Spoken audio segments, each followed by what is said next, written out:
Kebetulan saya dan Mas itu bertugas di seksi wilayah 3 Bapak Ibu di Mataram. Nah, jadi wilayah kerja kami itu Bali, Nusa Tenggara Barat, Nusa Tenggara Timur. Alangkah banyaknya ya. Ya Bapak Ibu, ini mungkin sedikit pembukaan. Jadi saya sudah menjadi verifikator itu sekitar tahun mulai 2020 Bapak.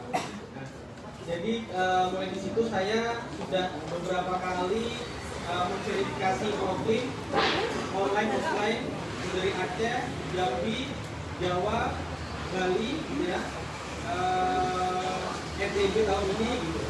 Jadi yang pertama bisa saya tangkap adalah ada salah satu ciri khas Bapak Ibu. Jadi ketika penggiat proklaim itu berawal dari kepedulian, dia masih bagus. Tapi kalau ketika pertama datang itu nanti pertanyaannya sudah nanti dapat apa, nah itu pasti apa namanya? Ini bukan saya membandingkan, tapi ini sebagai sebuah apresiasi ya Bapak Ibu ya. Jadi ketika semua itu berawal dari kepedulian kita, dan saya sangat setuju. Jadi tadi apa namanya? Quotes dari Barack Obama ya. Nah, jadi kita adalah generasi pertama yang merasakan dampak perubahan iklim gitu ya, dan generasi terakhir yang bisa mengatasinya. Memang kalau kita berbicara perubahan iklim Bapak Ibu, namanya iklim ya.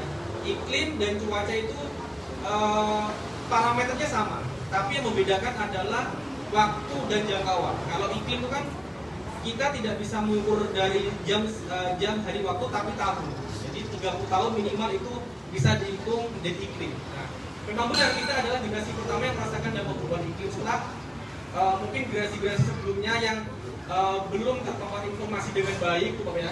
Mungkin ada yang tidak sengaja gitu ya, tapi generasi kita lah yang pertama kali merasakan. Saya sangat sebelum verifikasi saya sangat mengapresiasi semuanya dari Banjar Tegasari, Kelurahan Tonja, dari DLH, dari Astra yang mendukung gitu ya, KBA ya Pak ya. Kelompok apa?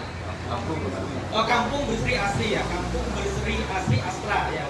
Itu pasti kalau program-program yang bagus itu pasti mereka berkolaborasi dengan stakeholder lain Bapak Ibu. Itu pasti ya. Jadi tidak bisa berdiri sendiri. Lalu yang selanjutnya dijelaskan bahwa memang program di Tegasari ini tipe program tipologi perkotaan Bapak Ibu ya. Luasnya 68, sekian hektar Bapak Ibu. Maksudnya ketika saya pertama review dari program dan bukti dukung itu bagi saya ya dari sekian program yang pernah saya kunjungi ini termasuk pengisian program dan bukti dukungnya sangat bagus dan rapi Bapak Ibu. Jadi saya mengapresiasi ini siapa nih yang mengisi ini perlu dapat apresiasi lebih Bapak Ibu. Saya ini bukan bukan kalau buat orang Jawa bukan umum atau bukan omong kosong bukan kayak gitu. Jadi memang program ini kan terima kasih Bapak. Memang banyak yang harus diisi Bapak Ibu kan ya. Parameternya banyak gitu ya, bukan hanya satu tapi puluhan. Itu di keterangannya lengkap, bukti dukungnya lengkap. Jadi kami sebagai verifikator itu Bapak Ibu, sebelum offline itu kan kami ada namanya desk review. Nah, desk review itu kami lihat dulu antara Excel-nya, bukti dukungnya. Jadi misal Excel-nya ini, bukti dukungnya ini, keterangannya ini. Nah, jadi kami dengan mudah bisa membacanya seperti itu.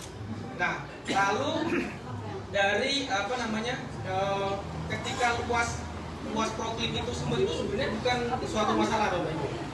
Jadi di Sumatera ada satu kabupaten itu yang luasnya lebih dari 500.000 hektar Bapak. Jadi satu desa itu ada saya pernah salah satu lah Pak ya di Sumatera itu yaitu sekitar lebih dari 30.000 hektar satu desa. Kalau di sini Denpasar Utara berapa luasnya Pak Camat? 125 hektar. Kalau di sana sampai 72.000 hektar Bapak. Satu kecamatan 72.000 hektar. Desanya itu yang minimal 10.000 hektar lah satu desa itu. Namun ya, mungkin karena penduduknya mungkin terlena gitu Bapak Ibu ya. Mungkin kalau orang Jawa itu istilahnya Indonesia ini kan gemah lipat mujinawi gitu. Jadi unsur alam yang sudah melenakan gitu. Jadi membuat kita terlena.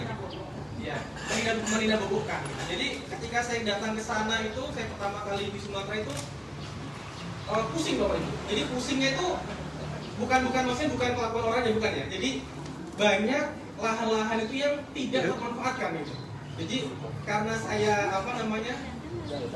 dari keluarga itu adalah dari keluarga petani Bapak Ibu, jadi terbiasa menggarap lahan gitu ya. Jadi kalau ada lahan yang tidak produktif itu kok bisa gitu ya, kok bisa gitu. Jadi pusing saya, namanya banyak lahan yang tidak termanfaatkan dengan baik. Nah, dan ini tadi lahan terbukanya 0,2%. Bisa dimanfaatkan dengan sebaik mungkin, seoptimal mungkin dan sebagai mungkin. Nah, jadi memang mungkin sedikit penjelasan ya Bapak Ibu, nanti sebelum kita mengulik lagi parameter proklimnya. Jadi nilai proklim itu Bapak Ibu, nilai proklim itu adalah dihitung bukan dari kuantitas. Jadi kualitas dan keberagaman kegiatan. Jadi misal kita punya lahan 10 hektar. Di 10 hektar itu misalkan cuma ada satu kegiatan saja, misal di situ warna tani gitu. Ya. Beda dengan dari 10 hektar itu di lahan yang sama ada 10 kegiatan. Nah, jadi meskipun jumlahnya sedikit-sedikit gitu ya, tapi kalau jumlah kegiatannya beragam, nah itu nilainya akan berbeda. Nah, jadi karena sama lah kalau kita itu istilahnya investasi gitu Bapak Ibu ya. Don't ever put all of your eggs in one basket kan gitu ya. Jadi jangan